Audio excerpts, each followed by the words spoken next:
পীর বুজুর্গ তারা বড় না নবীরা বড়? মানুষে বোঝে না, সেই জন্য বলে পীর পয়গম্বর। কথা বলতে গিয়ে বলে পীর পয়গম্বর, মনে হয় যেন পীর আসছে আগে পয়গম্বর আসছে পরে। কি অন্যায় কথা। প্রিয় ভাই সব, পীর আর নবী তুলনা দেওয়া মোটেও জায়েজ নাই। তবে একথা আমি বলতে পারি, সারা পৃথিবীর সব পীর, সারা পৃথিবীর সব আলেম সব যদি একত্রিত হয় একজন নবীর জুতার সমান হবে না। বলেন সুবহানাল্লাহ। তারা আল্লাহর নবী, কোন নবীর কোনো ভুল নাই, গুনাহ নাই, মাসুম, বেগুনাহ। আল্লাহ নিজে তাদেরকে হেফাজত করেন। সুবহানাল্লাহ।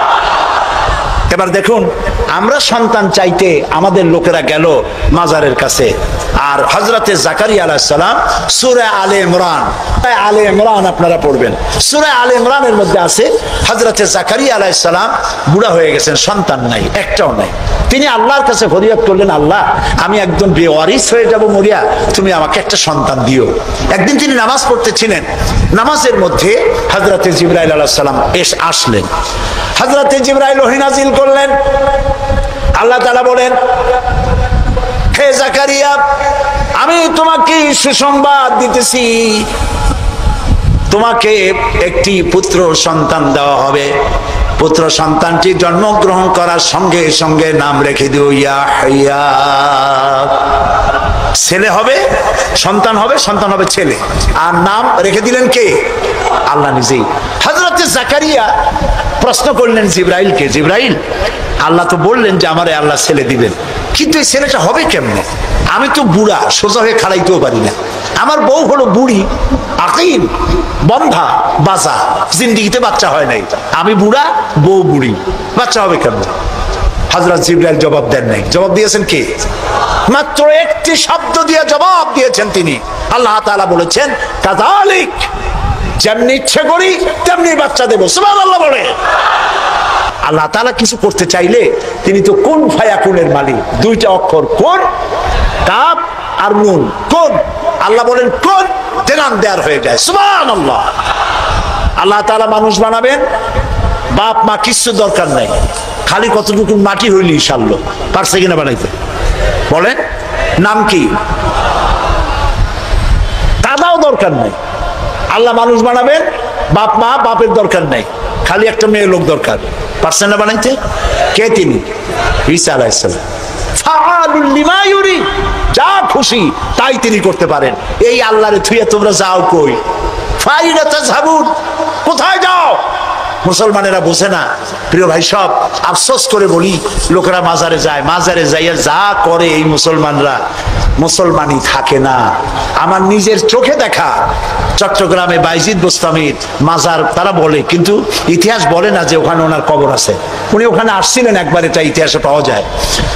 একটা পুকুর আছে, আমি একবার গেলাম, এত লোক যায় কি দেখি, গিয়া দেখি একটা পুকুর, সেই পুকুরের মধ্যে বিরাট বিরাট কচ্ছপ, বোধহয় ওর 4টা কচ্ছপ এই মঞ্চে ধরবে না, এত বড় বড় কচ্ছপ, গায়ে সেদনা পড়ে গেছে। মুসলমান, মাথায় টুপি, মুখে দাড়ি, গরুর কলিজা, খাসির কলিজা নিয়ে গেছে, কাটে কাটা কচ্ছপ রে খাওয়ায়, আর কচ্ছপের পায়ে হাত দিয়ে চুমা খায়। নাউযু বিল্লাহি মিন যালিক। বুজুর্গ কচ্ছপ, মুসলমানে কদমুচি করে কচ্ছপের। আমি দেখে চিন্তা করলাম, ক্ষুধার্ত, তৃষ্ণার্ত, এতিম, গরিব মানুষে যদি এই দৃশ্য দেখে তাহলে সে হয়তো আফসোস করে বলবে, আল্লাহ মানুষ না হইয়া কোনো পীরের দরবারে কচ্ছপ হইলে তাও মাঝে মধ্যে একটু কলিজা খেতে পারতাম, এখন তো ভাতও পাই না। নাউযুবিল্লাহ। একটা গাছ দেখলাম দূরের থেকে, অনেক ফল। আমি চিন্তা করলাম গাছে এত ফল হয়, কি গাছ? কাছে গিয়ে দেখি কি ফল, ইট আর পাথর ঝুলানো, দড়ি দিয়া ইট পাথর ঝুলানো। আমি জিজ্ঞেস করলাম, ভাই এগুলো কি? এগুলো মেয়ে লোকেরা ঝুলাই গেছে। কেন? কয়েছে যেসব মেয়ে লোকের বাচ্চা হয় না, ওরা এখানে মানত করে, ইট ঝুলাবো, পাথর ঝুলাবো। এর সিগনিফিকেন্স কি, দর্শনটা কি? কয়েছে দর্শন হলো এই, মেয়ে লোকদের ধারণা যে এইভাবে ঝুলাই থুয়ে গেলে যেমন ভার হয় ডালের মধ্যে, ওই রকম পেটের মধ্যে ভার হইতে হইতে একদিন বাচ্চা হয়ে যাবে। কি আশ্চর্য কথা। আরে মুসলমান, প্রিয় ভাই সব, মাজারে লোকেরা যায় আর সেখানে চাদর দেয়, আগরবাতি দেয়, মোমবাতি দেয়। আপনারা দেন না, এরকম মুমিন সাইতে নাই। আছে এরকম মাজার? আচ্ছা, দেওয়ার সময় আপনারা কি এই চিন্তা করেন যে এই যে টাকাটা দিলাম, এই টাকা দিয়ে পীর সাহেব কি বেঁচে আছেন? উনি কি এগুলি খেতে পারবেন? কমলা, বেদানা, আঙ্গুর কিনে খেতে পারবেন? অথবা তার বউ বাচ্চা কেউ বেঁচে আসে খেতে পারবেন? দেন কেন? এই দেওয়ার ফলে এই টাকাগুলি দিয়ে কি হয়? ওইখানে বসে আছে কিছু লোক যারা মাথায় শালু কাপড় বাঁধা আছে না, শালু কাপড় বাঁধা, লোহার শিকল পরা, দাড়িতে জট, মাথায় জট, গায়ে সালার চট, মোষ আর দাড়ি দিয়া ঢাকা। আমি অনেক সময় তাকায় দেখছি, হাসে না কান্দে বোঝার কোন উপায় নেই। নাউজুবিল্লাহ মিন যালিক। একটারে দেখি ওইখানে বসে গাঁজা খাইয়া কি জানি দূরের থেকে তাকায় দেখছি ছাত্র জীবনে, এরকম কি জানি ডলে হাতে, এরকম ডলিয়া তারপরে কলকিতে ভরে দিল টান, চোখ বড় হয়, এরকম ক্রমান্বয়ে চোখ বড় হইতে থাকে। আরে এরপরে কি জানি এরকম একটা কান্দের উপর, নাম জানি না আমি, কান্দের উপর থেকে এইভাবে ঘষে আর বলে মদিনা যাব কেমন মদিনা। আমি বলে তুই শয়তান, তুই মদিনা যাবি কেমনে? এত গাঁজা খাইয়া তুই যাবি মদিনা? এটা কি সম্ভবপর কথা? প্রিয় ভাই সব, কবরে যদি আগরবাতি, মোমবাতি আর চাদর দেওয়া জায়েজ হতো, জান্নাতুল বাকিতে 10,000 সাহাবীদের মাজার আছে। সুবহানাল্লাহ। হযরতে ওসমান রাদিয়াল্লাহু তাআলা আনহু শুয়ে আছেন জান্নাতুল বাকিতে। হযরতে আয়েশা আমাদের মা রাদিয়াল্লাহু তাআলা আনহা শুয়ে আছেন জান্নাতুল বাকিতে, উন্মুক্ত আকাশের নিচে।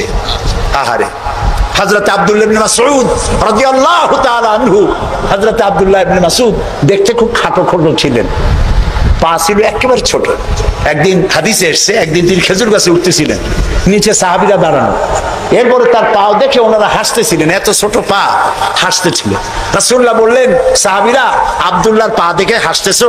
কিয়ামতের দিন আব্দুল্লাহর পা যদি এক পাল্লায় রাখা হয় আর উহুদ পাহাড়টা যদি আর এক পাল্লায় রাখা হয়, উহুদ পাহাড় তার পায়ের সমান হবে না। এই হযরতে আব্দুল্লাহ ইবনে মাসউদ রাদিয়াল্লাহু তাআলা আনহু শুয়ে আছেন জান্নাতুল বাকিতে, চাদর নাই, আগরবাতি নাই, মোমবাতি নাই, কিচ্ছু নাই। রাসূলুল্লাহ বলেছেন জান্নাতুল বাকিতে, বাকি থেকে কিয়ামতের দিন 70,000 আহলে বাকি চাঁদের মতো চেহারা নিয়ে বিনা হিসাবে আল্লাহর জান্নাতে চলে যাবে। ওইখানে চাদর নাই, আর আমরা আমাদের দেশের পীর সাহেবদের মাজারে চাদর দিয়ে, আগরবাতি দিয়ে, মোমবাতি দিয়ে সর্বনাশ করছি। প্রিয় ভাই সব, এটি শিরক, এটা জীবনেও আমরা আর করবো না। রাজি আছেন? রাজি আছেন? কারা কারা রাজি? দুই হাত উঁচু করে দেখা। আলহামদুলিল্লাহ বলি, হাত নামান, বলি আলহামদুলিল্লাহ, জোরে বলেন আলহামদুলিল্লাহ। প্রিয় ভাই সব, কি বলবো, কত কথা বলবো। তানহামা দাগ দাগ শোধ, পম্বা কুজা কুজা নেহাম, সারা অঙ্গে ব্যথা, ঔষধ দেব কোথা, ইনজেকশন দেওয়ার জায়গাও নাই, সব নষ্ট করে ফেলাইছি। কিছু পীর বাইর হয়েছে, কেউ বলে তিনি নাকি সুফি সম্রাট, শুনছেন না? না, সুফি সম্রাট বলেন, নাউজুবিল্লাহ। এমন সব আকীদা, এমন সব কথাবার্তা প্রচার করা হয় যাতে ঈমান নষ্ট হয়ে যায়। কি মারাত্মক কথা তিনি বলেছেন! তিনি বলেছেন তিনি নাকি স্বপ্নে দেখতেছেন রাসূলুল্লাহ বিবস্ত্র অবস্থায় ময়লার স্তূপে পড়ে আছেন, আর উনি হাত দিয়েছেন, আর অমনি কাপড় চোপড় পরা অবস্থায় তিনি বেঁচে উঠছেন। এর দ্বারা তিনি বলতে চান যে তিনি নাকি মুহাম্মদী ইসলামের পুনর্জীবন দানকারী। বলেন নাউজুবিল্লাহ। প্রথমে তো মুহাম্মদ সাল্লাল্লাহু আলাইহি ওয়াসাল্লামের ইসলাম না, ইসলাম কার? আর উনি পুনর্জন্ম দিতে কে? বিশ্ব আশিকে রাসূল সম্মেলনের নামে শিরক আর বিদআতকে ছড়ানো হচ্ছে। মুসলমানেরা, এইটা নাজাতের পথ না, নাজাতের পথ এইটা। নাজাতের পথ কোনটা? জোরে বলে, নাজাতের পথ কোরআন, এর দ্বিতীয় কোনো রাস্তা নাই। সেই কথাই হযরত লোকমান বুঝাচ্ছেন।